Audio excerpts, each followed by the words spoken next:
Hi everyone. This setup is clearly working very well and it's obviously going to stick around forever, and it's not just because I cannot be fucking bothered and have a migraine. So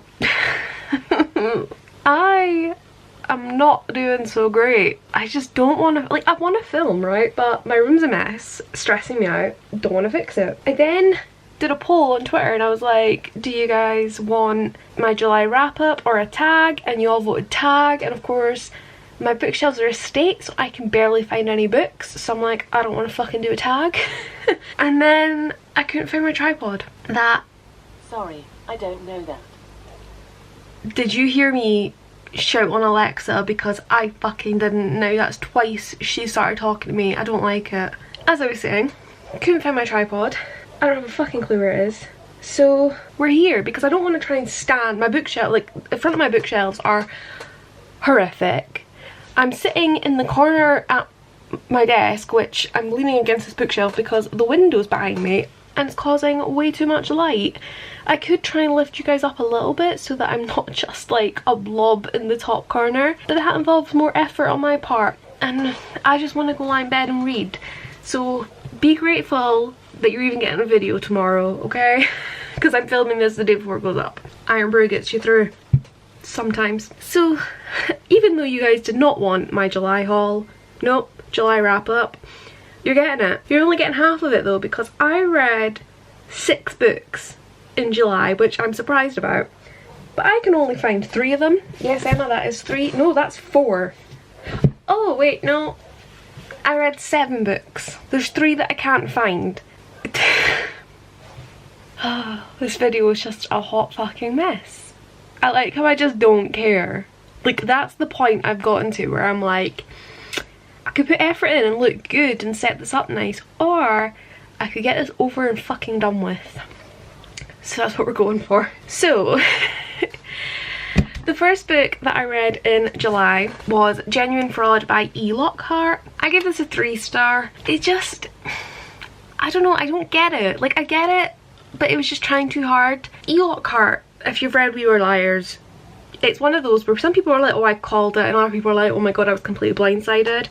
And I think that E. Lockhart was trying to do something in the same ilk, like to try and be like surprising and shocking, and I was bored. Nothing happened. It was so boring. I mean, there was some parts that were like exciting in that, and the characterization was good, which is why I got 3 stars, but as I said, like, there was just no plot, there was nothing going on, and I thought it was so obvious what was happening, so yeah, disappointed. My next read was a 4-star, and that was Words in Deep Blue by Kath Crowley. I have heard mixed things about this, but I actually really enjoyed it. It's basically this contemporary where this girl, did she move away? She'd moved away, that was it, and then she like goes back to visit her old hometown after her brothers died and all this stuff, and basically her her ex-best friend from that hometown works in a bookshop, and they have a lending library where people put notes into the books and communicate that way, so like they communicate that way and other people do, and I don't want to give too much away. It was just really cute and I have nothing more to say. I liked it. I know some people didn't. I'd have liked more of the letters within the books. Like, I was kind of sold it as they fall in love through the notes, whereas actually they've sort of more, like, there's been a whole backstory and then they finally talk about stuff, but they decide to communicate through the letters rather than in person or whatever. So like, a little disappointed, but it was good, it was cute, and I loved all of the characters, especially the boy, I don't know what his name is, his sister George. I love her, she's so fun. Another 3-star read for me in July was Geek Arella by Ashley Poston. I was never sure like on this one. I wasn't really sold on it, the whole like fandom thing and comic cons and that, like, it's just not really my scene, but this was fun. Like, I loved the idea of it, and what I particularly liked, because basically this girl is like a nerd for a TV show, big fan of it, and they're doing like a reboot movie, and the guy that's cast as like the main character, there's a lot of controversy about him and all this, and he accidentally ends up like texting her, but she doesn't know it's him and he doesn't like know she's a fan kind of thing. But I liked the way that he got her number. Like, it wasn't just like oh, I accidentally put in the wrong digit and got this guy's number. Like, no, there was a really good plausible reason. I think what I struggled with was, I don't know, like, this is the guy, Darian, but the TV show, it's called Starfield, and I mean, look at his outfit. It's basically meant to be like Star Trek, and I haven't watched Star Trek and that. Like, the only TV show that I'm like a really big fan of is Doctor Who. Doctor Who, Sherlock, Supernatural. Super Wholock is basically my jam. But I'm not like crazy fangirl with like write fan fiction and cosplay kind of thing.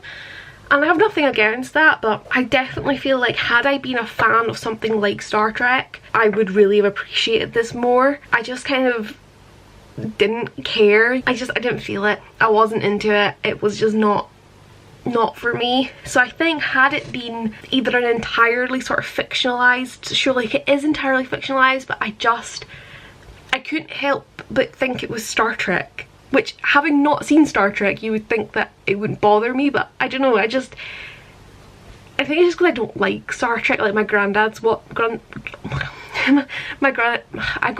trying to say grunda because that's what I call him, but granddad, for those of you who don't understand what I'm trying to say, he watches it and I'm always just like, the fuck. So like, I don't know, it's a very petty thing, but I just feel that it kind of hindered my enjoyment. Yeah, I don't know, it was a good book, it was enjoyable, but I would not be like dying to reread it or pick up another book in the series or anything like that. I don't think it's going to be a series, but like if it were, I would not be excited. I would just be like, cool, I'm not going to read it. And the fourth book that I actually have a copy of in my hands was 4 stars, and that is The Hazelwood by Melissa Albert. Now, I am not a huge fantasy lover, and that might be why I enjoyed this, because I think the fact that I don't read a lot of fantasy and I'm not into high fantasy, this sort of played to my strengths. No, that kind of played to this book's strengths in a way, because this is very much set in the real world, and then at the end it's set in the Hazelwood. The whole build up to the Hazelwood I really enjoyed, because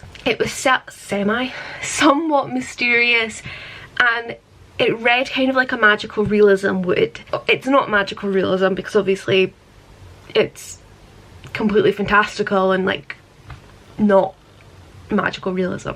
I just really enjoyed this. As someone who doesn't love fantasy, this being set around like a fairy tale story, it worked for me. It's the sort of fantasy I like. It was very light and it wasn't political. Like, for somebody who loves the Wicked books, I don't love political fantasy.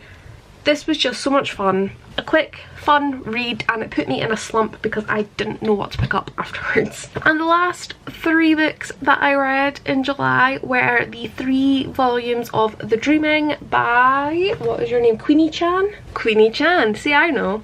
I gave the first volume 4 stars, the second volume 4 stars, and the third volume 3 stars. This is a manga series. There's only 3 books. It confused me because it didn't read like manga, it read like a graphic novel. It read left to right, so the only manga thing about it was the art style.